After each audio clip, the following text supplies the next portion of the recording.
Let's imagine that there's this civilization that's developed technology to eliminate all poverty, all crime, and war, and it's using AI to monitor every citizen's actions and make decisions for the common good.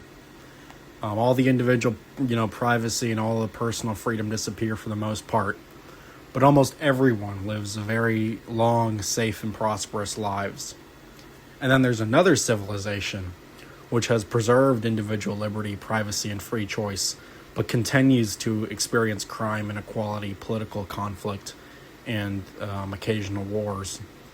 Which civilization is more successful in the long run? Right? And when we look at this question, we have to ask ourselves, we have to define successful first. What is the purpose of a civilization?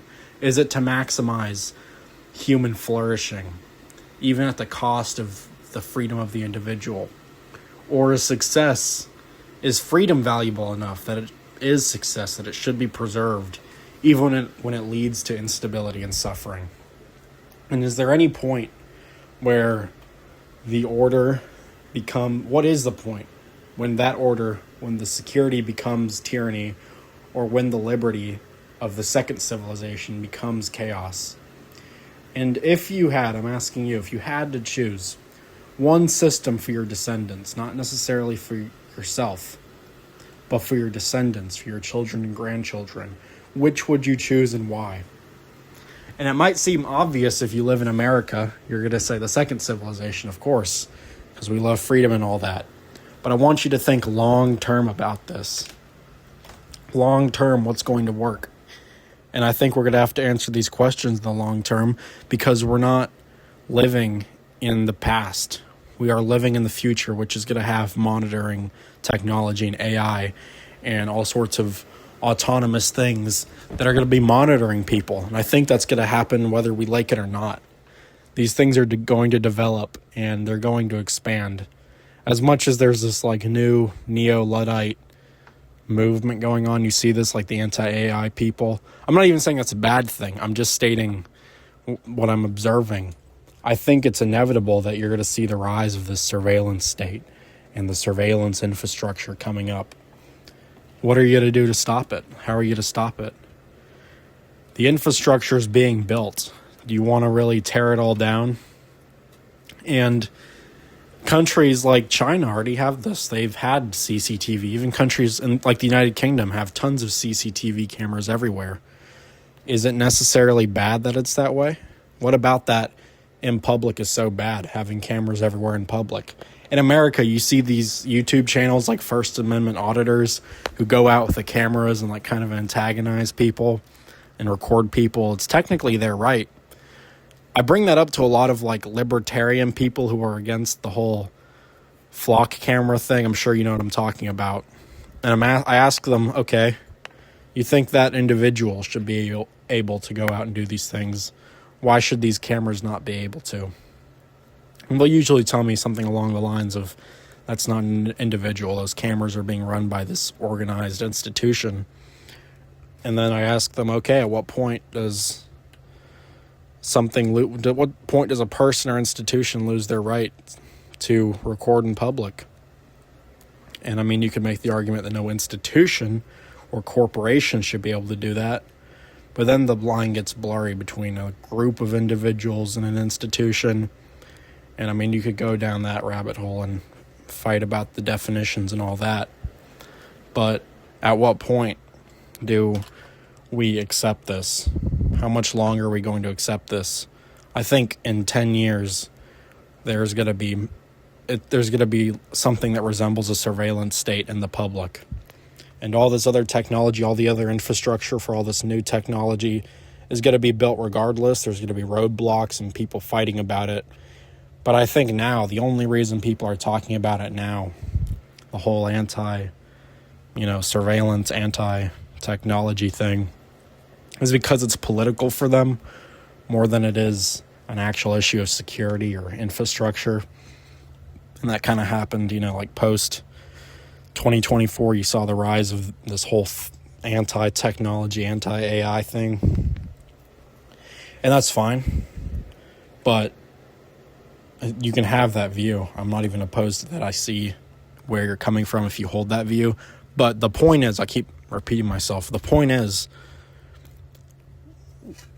well, if this comes about, how do you want it utilized? Because I think the whole world is heading down Civilization 1, to be honest. It's going to continue to look more and more like that unless civilization collapses before that point. Unless there's something else that causes a breaking point. If it's the liberty already embedded in the current system that prevents us from getting there. I don't know. And it doesn't necessarily, like the first example I gave, you kind of assume that it'd be ran by the state. What if it isn't a state? What if there is no state and it's just corporations who rule the world or rule the country who are running this? And then what if it is the state? What would you rather have? Maybe the real differentiation is how you want this technology to be used rather than should there be this technology. Because I don't think you can stop the whole world, especially these more autocratic, authoritarian countries, from implementing these intelligence systems and these monitoring systems and these surveillance systems. So you have to choose how do you want to use them. I think you can go about that in good ways and bad ways. Some people want to make everything open source, and there's downsides and pros and cons to all that. But I just want to make you ask that question. I want you to look at the question of freedom versus security, which is kind of cliche, but I've been thinking about it a lot more, especially with the debate right now about, surveillance and the AI and all this stuff. And I have a more nuanced view. I'm not super hard either way. I want to look more big picture at it.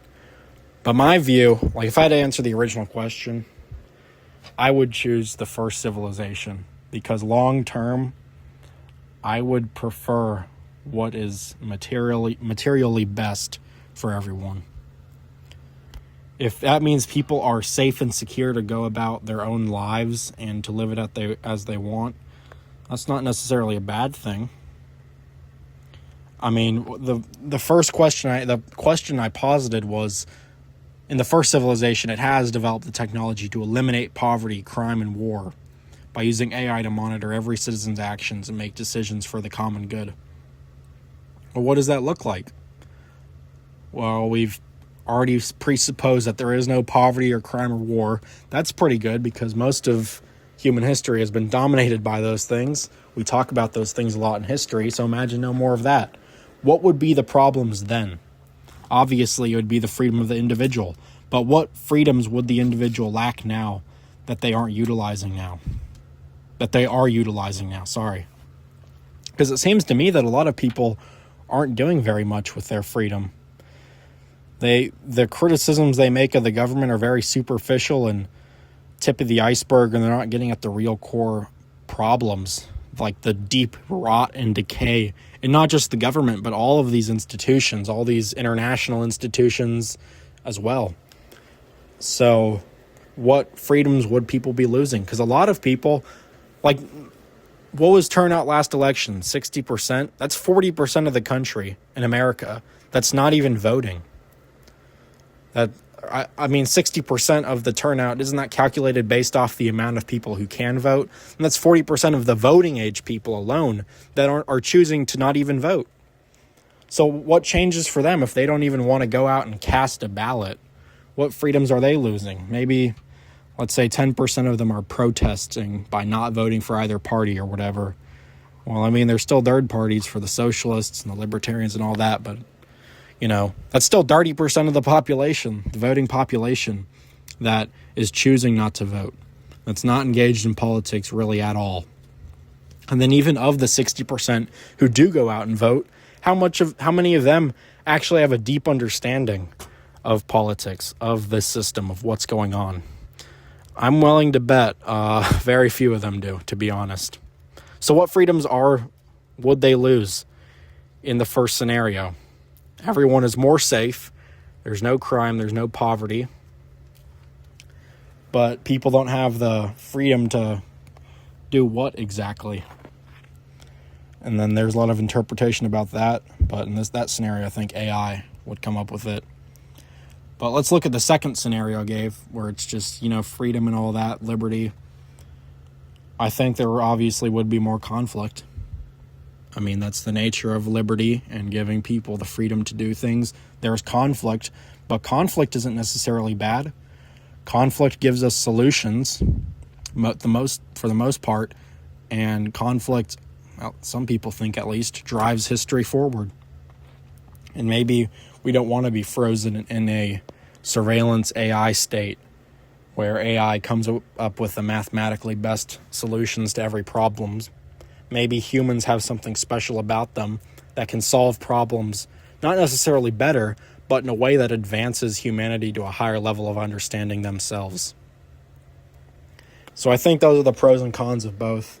It's just a fun, question. I don't support a surveillance state anytime soon. I don't think I ever will in my entire life.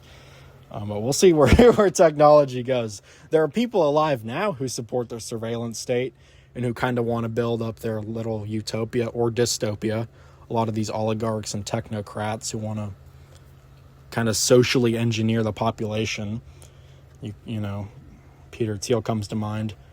Not that I'm on the, populist hate bandwagon of him, but he certainly has thoughts like that.